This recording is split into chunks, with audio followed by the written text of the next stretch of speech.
भारत की राजनीति में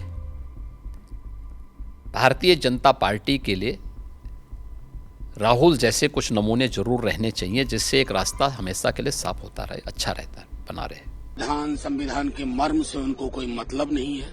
दो चार शब्द आते हैं, बुलडोजर, जालीदार, फलाना चिलाना।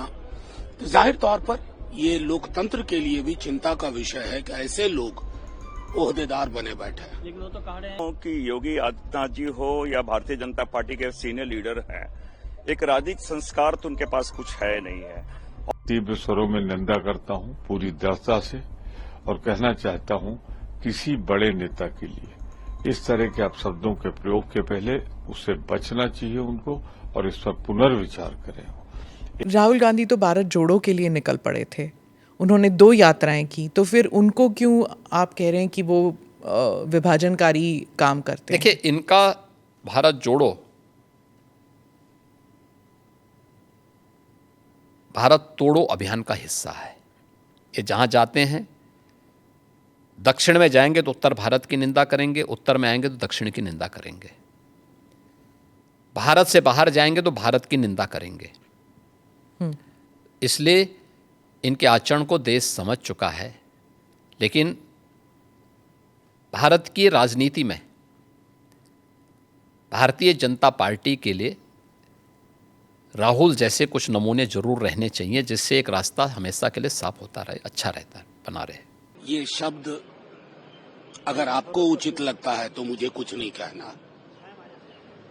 मतलब आप नेता प्रतिपक्ष को, ये डेमोक्रेसी की आपकी समझ है, इसलिए बार बार मैं कहता हूं उनका दर्शन जो है ना बहुत संकुचित और संकीर्ण है, जानकारी है नहीं। संविधान के मर्म से उनको कोई मतलब नहीं है। 2 चार शब्द आते हैं, बुलडोजर, जालीदार, फलाना चिलाना।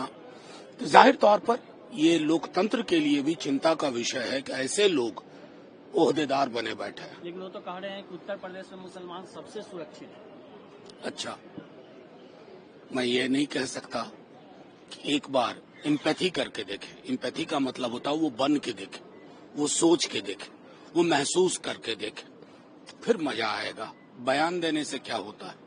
बयान बहादुर तो बहुत लोग पड़े हुए। और एक और सवाल की विपक्ष पे उन्होंने निशाना साधा है और कहा है कि लोकसभा चुनाव के दौरान विदेशी फंड का इस्तेमाल हुआ, चुनाव को प्रभावित। सरकार तुम्हारी है भाई, कहाँ हो? कितने कमजोर आदमी हो साहब आप।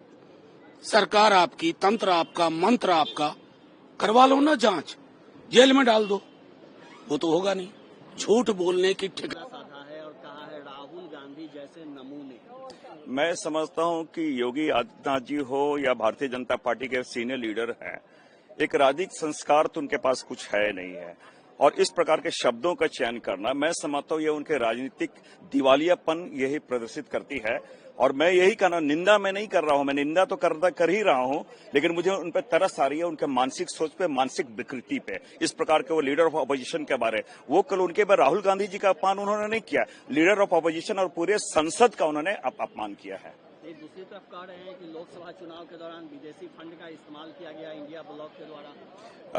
मैं समझता हूं कि उनके जो मैं आ रहा हूं, हमारे प्रधानमंत्री जी के जो एडवाइजर हैं उनके बारे जिस प्रकार सोरोस के बारे जो बातें आई थी, तो पहले वो अपने गिरबान में झांके उस पर दूसरे पे आरोप लगाए, तो उनके कोई मुद्दे नहीं होते। मैंने कहा चाहे सदन के बाहर हो, सदन के अंदर हो, वो जनता से जुड़े हुए मुद्दे नहीं उठाते। इस प्रकार की वो चीजें करते ताकि लोगों को विषयांतर कर सके, लोगों का।